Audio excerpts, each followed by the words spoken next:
If you're an absolute beginner in Egyptian Arabic, I've got the 30-day challenge for you. Want to learn Arabic, but all letters look alike? Want to speak Egyptian Arabic with your friends or family, but don't know where to start?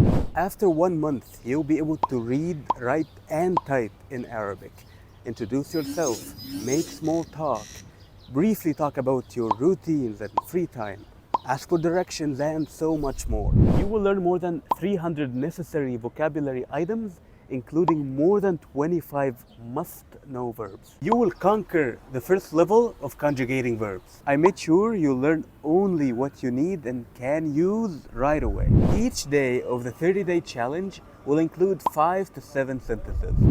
That's it. All you need to do is learn these short sentences by heart using the provided video and audio file and do the exercises. It should take you a maximum of 2 hours worth of studying daily. I know this can be a substantial amount, especially if you do it strictly in 1 month, which I recommend.